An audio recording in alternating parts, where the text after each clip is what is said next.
do brilliant ideas come from? How do the world's most prolific artists, business people, thinkers, and inventors get the inspiration for the ideas, creations, and achievements? Was it the upbringing? Are they just really lucky? Or were they blessed with a gift most of us can only dream of? Or is there something else at work? The answer you're about to find out won't just surprise you, it could very well change your life forever. So, back in 1937, personal development pioneer Napoleon Hill published a groundbreaking book called Think and Grow Rich. That book would soon go on to become one of the most influential publications of all time. The book was packed with techniques and instructions on how to develop a wealth mindset and achieve success beyond one's wildest dreams. Its content was so powerful that to this day, Think and Grow Rich is widely regarded as a benchmark of all other books of its kind. In fact, you've probably read it yourself. Now, there was one particular technique in the book that shocked readers. It was so controversial, in fact, that Hill himself was initially hesitant to even reveal it at all. That technique was called the Invisible Counselor's Technique. In the book, Hill claimed this was his ultimate technique for sourcing skills, ideas, and inspiration. Napoleon Hill claimed that it allowed him to tap into the imaginary minds of anyone, living or passed on, to source ideas and inspirations.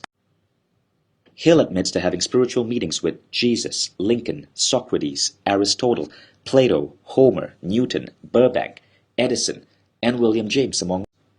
In fact, he said, while the meetings of my cabinet may be purely fictional, and the meetings exist only in my own imagination, they have led me into glorious paths of adventure, rekindled an appreciation of true greatness, encouraged creative endeavor, and emboldened the expression of honest thought. So, what if this technique worked for you? What if you could tap into an infinite storehouse of wisdom? What questions would you ask? How about questions like, what is my true passion in life? How can I start making money doing what I love? What can I do next to improve my health, relationships, sex life, business, career? What beliefs are limiting me from achieving my goal? What is the most important thing you want to tell me right now? How do I explain to my wife the lipstick stain on my collar? Well, here's how you can use the technique. So, this is taken right out of Napoleon Hill's Think and Grow Rich. Step 1. Just before going to sleep at night or during meditation, close your eyes and see in your imagination a group of people seated with you around a council table. Pick people, either living or passed on, whom you truly respect. These could be anyone from a grandfather or a father figure in your life, a mentor, or someone perhaps you've never met but greatly admire. Maybe a president of the United States, a best-selling author, successful entrepreneur, someone whom you think has a specific set of knowledge that can benefit you. Remember, you can invite anyone you like to sit at the council table. And when I say anyone, I mean anyone. They could be in another part of the world, they could be celebrities, famous politicians, they could even be alive or dead. Now, not only do you have the opportunity to sit amongst these you consider to be great, but you can actually dominate the group by serving as the chairman. This is what Napoleon Hill did. Step 2. Have a definite purpose for holding these council meetings. Hill explains his definitive purpose was to rebuild my own character so it could represent a composite of the characters of my imaginary counselors. So your definite purpose can be anything you want to change about yourself or your life. Since all this is going on in your own mind, your imagination really is the only limit. And now we come to step 3. Call on the council members for the knowledge you wish each to contribute. The idea here is to start a discussion with these people on any topic of your choice. So if you want to discuss leadership, you could invite Abraham Lincoln to be part of your council. If you're looking for enlightenment, you could always invite Gandhi. If you want to discuss financial success, you could bring in Warren Buffett. Or if you're looking for ideas to grow your business, make your mark on the world, go ahead and call on Richard Branson. And if you need advice on how to improve your life and relationships, maybe ask Oprah a thing or two. Okay, now here comes the weird part. The part that caused Hill to get somewhat scared of what he stumbled upon, and the part that caused some future publishers to censor this technique from the book. In fact, in Think and Grow Rich, Hill says that at a certain point, he was so amazed at the success, yet spookiness of this technique, that he stopped doing it for several months, just so he could recover. So, Hill had originally meant for the invisible counselors to be an imaginary exercise. You imagine you're talking to successful people and you imagine them giving you advice. Nothing much to it, right? But here's where it gets really interesting. After a few times of trying out the imaginary counselors exercise, Hill found out that these counselors became more profound, more real than he ever thought possible. He reported that after a while, each of the characters he imagined actually took on a life of their own. Each of these 9 men developed individual characteristics which surprised me, said Hill. For example, he wrote, Lincoln developed the habit of always being late and walking around in solemn parade. Burbank and Paine often indulged in witty repartee which seemed at times to shock the other members of the cabinet. One night, said Hill, Paine suggested that I prepare a lecture on the age of reason and deliver it from the pulpit of a church which I formerly attended. Many around the table laughed, but not Napoleon. He drew his mouth down at the corners and groaned. To him the church was but a pawn of the state, not to be reformed, but to be used as a convenient insider to mass activity by the people. So, really, on a number of occasions, the people he had invited would often give him advice and information that he could never have known by himself.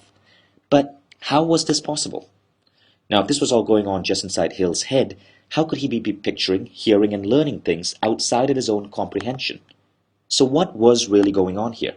Was Hill really communicating with these people on some other plane of existence? Or did he just have an overactive imagination? So before you jump to any conclusions, consider this. Napoleon Hill was not alone. For centuries, some of the world's most successful and influential people have reported experiencing similar, inexplicable flashes of inspiration. Thomas Edison, one of the most prolific inventors of all time, was really fond of taking daytime naps. Miraculously, he'd wake up from these naps not with a headache, but with dozens of new ideas and inspirations for how to proceed with his research. Interestingly enough, Edison has been quoted as saying, "Ideas come from space." It's hard to believe, but it's true. Ideas come from out of space. And then there was Elias Howe, the inventor of the sewing machine. You may not know this, but Elias got the inspiration to create the sewing machine from a dream. Here's how he explains the dream. I was in Africa and was being chased by wild cannibals. They caught me and placed me in a huge pot. I kept trying to get out, but they kept forcing me back in with spears. The spears Howe saw in his dreams had holes in the tips.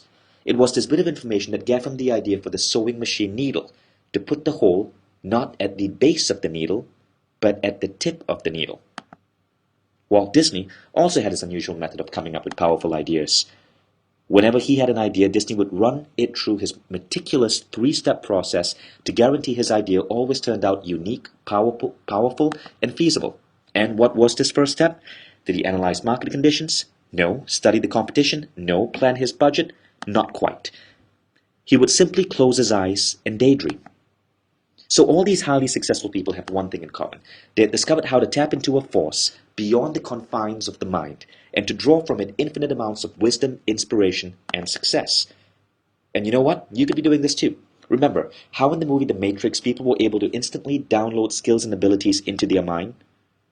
What if that was real? Imagine that for a second. You could be a successful entrepreneur by downloading the right information you need to grow your business. Or you could be a better leader through the same way.